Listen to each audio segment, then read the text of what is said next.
When did social media start feeling so performative? I saw someone on here talking about a low income Instagram, and I was just baffled on how exactly I knew what they were talking about. And it just makes me wonder why people of certain socioeconomic classes just behave the same on social media. Like, can someone explain why that is? It's so obvious. If someone's posting like relatable content to their story more than like 2 times a day, it's like, wow, they don't have any money. Like, why do I think that? And why is it true? So I saw that video on my TikTok feed and I obviously had to look into it because that's just what I do. And I had no idea what he was talking about and I couldn't find a clear example of it either. There was just a lot of people agreeing with the sentiment without giving any, real material.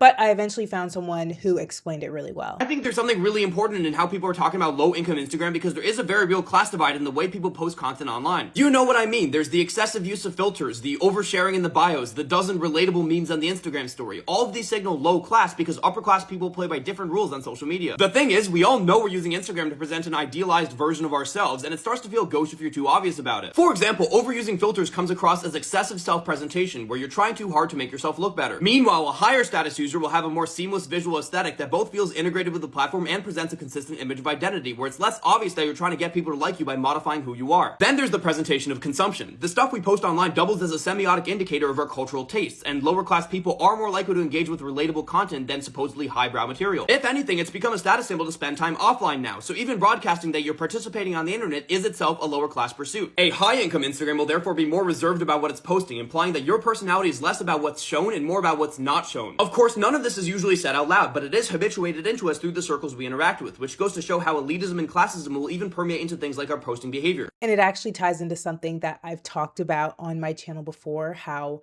being offline has kind of become a status symbol. It's one of my favorite things to talk about. Not having social media, going on digital detoxes, and being unreachable, all of that has started to feel very desirable, even moral in a way. But this feels like the next step because it's not just about whether you're online, it's also about how you show up online. The way you post can signal your class, and maybe it's because of the way you're posing or the content you share, your background, the filters that you're using. It's ridiculous. All of these little things have become signals that people are using to quickly categorize you and put you into boxes. And what's weird is posting like that used to be very normal. You could snap a picture and post it without thinking too hard about it. There was a lot less curation and there was more in the moment sharing. Nobody was necessarily clocking someone's socioeconomic status from a photo. In my memories, we used social media to connect the way we might have if we were actually together with somebody in real life. Like, hey, this is what I ate for lunch today, or look at the sunset. It was a quick caption and then you usually were done. And now if you're still in your casual posting bag, people might assume something about you. And never mind the fact that you might just not want to play the social media game, but I digress. But that's pretty much what feels off about social media. It's hard to pinpoint exactly when all these things started to change, but it just did over time. We've largely lost the mundane posting that made us feel connected in a more casual way, and now social media has become so much of a performance. And I don't think that we consciously decided that that's where we wanted to head. It just happened. Just comes to the conclusion that I'm so over posting on Instagram and really wanting likes. I feel like my whole page is kind of just like me being cute, which is fine. I love getting cute and taking pictures. But I think I'm just over that being the only time I post on Instagram. Let's bring back just posting whenever we want, whatever we want, not caring. This is really just me to me, because some of you guys are already on that. But yeah, I'm actually just so over posting aesthetic cute pictures of myself on Instagram. Still gonna do it, but also still gonna post like it's 2012. You know what I mean? Slowly over time, people started posting in this certain way and everyone just kind of followed suit. And now I'm noticing that even if you do want to post authentically, there's still rules. Otherwise, we wouldn't even be able to clock something like the low income Instagram aesthetic. And so today I'm going to dig into how this shift happened and what it's actually costing all of us. What's up, YouTube? I'm tinysey and I like to make videos for people who think, hey, something's not right over there. And if you are returning, thank you so much for coming back. And I had such a great premiere last week. I love when I see regulars and we actually had a conversation going. That was just so much fun for me. But if you are new here, feel free to peruse, feel free to look at all the content that I have, and I hope you enjoy it. If you do, please don't be stingy. hit the subscribe button. And welcome to my digital garden.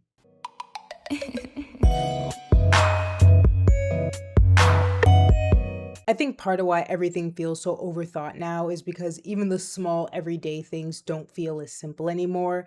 Like even something as simple as staying hydrated, which brings me to today's sponsor, Waterdrop. I've been trying to be a lot more intentional about my daily routines, and drinking enough water is one of those things that sounds really easy, but I'm actually really bad at it. So I've been using the Explorer thermo tumbler in the color off-white, and I literally am taking it everywhere with me. And I've been adding these Waterdrop micro drink cubes. You just drop one into your water and it turns into a flavored drink in a few seconds. My favorite one right now is the Micro Light Recharge and Lemon Mint.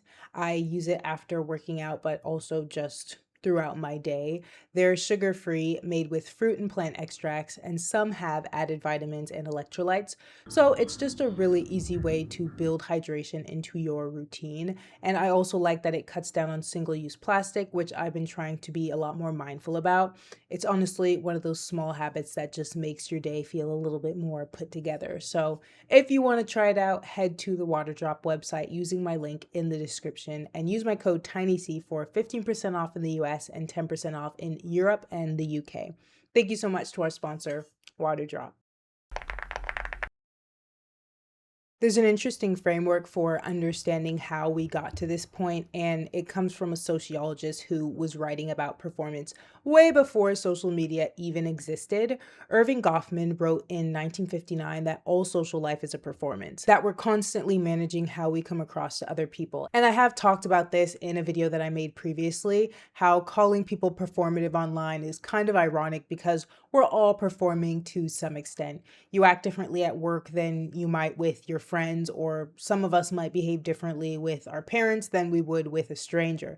That's just kind of how people operate. But the key thing Goffman was describing is that performance had limits back then. You performed in different rooms for different people, and then hopefully at some point you go home and the performance should stop.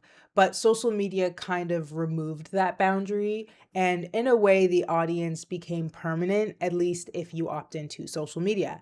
And once the audience is always there, always potentially watching you or potentially judging you, even the smallest things start to feel like they need an audience. So you could wake up and have a random thought, or go on a run, or have your morning coffee. Before, you would just privately enjoy those moments, but now all of it now exists in a space where someone could potentially be on the other side. So you might consider posting about it. You might consider making a video about it, taking a photo, tweeting about it. Nothing really just stays to ourselves. And this is where it gets really interesting for me, because the philosopher Byung-Chul Han argues that this constant visibility isn't actually freeing, even though it feels like it should be. We're told to be open and be authentic and show who we really are, but he argues that the self actually needs privacy to exist. It needs space to not always have to be perfect, because the moment that everything is visible, you're no longer just existing, you're performing, even to yourself. Like if you were writing in a diary, if you know that no one's ever going to read it, you're probably going to be a little bit more honest and open, but the second you imagine that someone else might be reading it, you start to filter your thoughts and what you're going to say, and eventually you lose access to that fully unfiltered version of yourself. That's what he was kind of getting at, which kind of reframes this whole low-income Instagram aesthetic thing. Because when we look at someone's post and make assumptions about their class, it's not just about class. It's about the fact that we've internalized how we're supposed to perform online. And when someone doesn't follow those rules, we notice that almost immediately. And technically, they didn't do anything wrong. We just became a lot more aware of the fact that they aren't playing the game. I've been seeing a lot of videos about influencer fatigue and the idea that influencer culture is dying. It's been a really big topic lately. And I think when you look at influencer culture, that whole performance that we do on social media becomes really obvious. I'm not trying to be like hateful, but like, is anyone else just like bored of influencers? Because I feel like every time I find someone that I enjoy watching, they hit that following point where they just become just like everyone else on the internet, and all of their videos are the same. Shopping, going to coffee shops, like get ready with me's, they're all the same. Like they're all filming like the exact same videos, and they're always getting PR from all of these different brands, free clothing.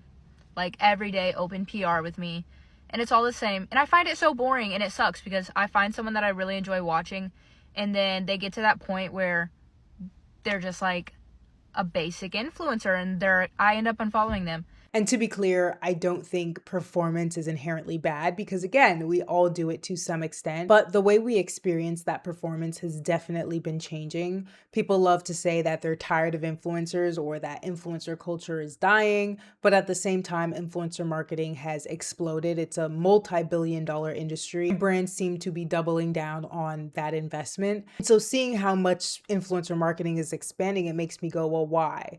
And it must be because people are still watching, which makes me think that the fatigue isn't just about the influencers, it's also about what they're representing in culture. Influencers end up absorbing so much of our class resentment because they are hyper visible. Mr. Billboard, Mr. Ad Agency exec, Mr. Magazine publisher all profit off the same marketing dollars, but they do it behind boardroom doors, whereas influencers do it in your feed, in your home, in your phone. I think that proximity breeds a certain contempt. I think the complaint that I see most is like they're overpaid to do nothing, which isn't entirely wrong, but I just think it's badly aimed. Like, yes, influencers are overpaid relative to teachers, nurses, social workers, people who hold our society together, but influencers did not invent the attention economy. Tech billionaires did. Always easier to resent the person you can see and you keep seeing than the one who made sure you'd be watching. Influencers are just the most visible beneficiaries, and they're a perfect scapegoat because it's often young women. I think Emma Chamberlain's a good example of this. She started on YouTube at 16 and she would film very casual content. It was a lot of the typical vlogger things that you would see, coffee runs, thrifting, and all those things. And I remember people really loved her for that type of content because it didn't feel like she was presenting herself in an inauthentic way. It felt like she was just sharing her life.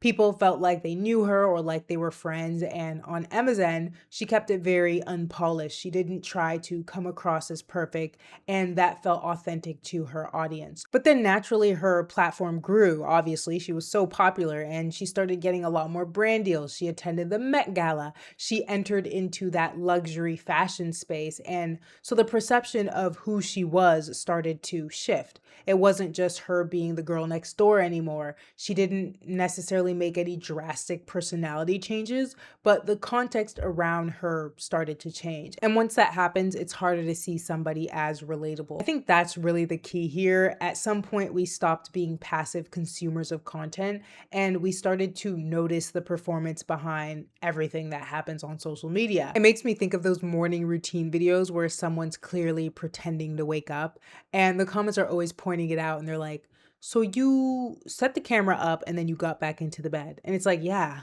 welcome to social media. It's all a performance. But I find those comments so funny because it shows that we can tell. And once you can tell, it's hard to unsee all of those performative aspects of content creation. And I think that's where a lot of the fatigue is coming from. It's not just that influencers are out of touch, although I'm sure that's part of it. It's that we're constantly watching somebody perform their life while also kind of knowing that we do the same thing, even if it's on a smaller scale. Posting anything online requires a certain level of performance, and I think that awareness is what creates the weird feeling, because then when you're scrolling on TikTok or Instagram, you aren't just mindlessly consuming it, you're analyzing it and comparing it and measuring it against your own content or somebody else's content or against your own life. And that is what gets really tiring. Byung Chul Han calls this the burnout of the achievement society, where the pressure isn't coming from someone else, it's coming from inside. It's the voice that tells you to be better, more interesting, more scalable. And sometimes when you're watching influencers, it can feel like you're watching that voice performing to the extreme. So the fatigue isn't just about influencers, it's about recognizing something that we're all participating in, and we don't feel too great about it. I've always been a pretty private person, but when I was younger, for some reason, that didn't stop me from sharing. I'd tell my friends the randomest things throughout the day. I'd post on Instagram, Snapchat without thinking too hard about it. And don't get me wrong, it wasn't like I posted every little thing, but I just didn't really overthink it. I could take a few pictures with my friends and end up posting it by the end of the day, but now I go through this 30 picture process where, you review all the pictures that you took, you have to edit them, and then in the end, I usually don't even end up posting it. And I'm not even sure when that started happening for me, but at some point in my life, sharing stopped feeling easy and it became this very complicated process. And as I get older, the less I share in general. My circle has gotten very small. I'm more selective with who I let in. And I'm sure some of that is just part of growing up. You become a lot less naive and you don't need as much validation from other people to understand yourself. And you just start forming your own internal reference points. At least that's what I've been personally observing. But what's interesting is that this shift towards being more private and selective about your life is happening at the same time that social media is kind of pushing you in the opposite direction. I really need to get something off my chest. Just post the fucking content.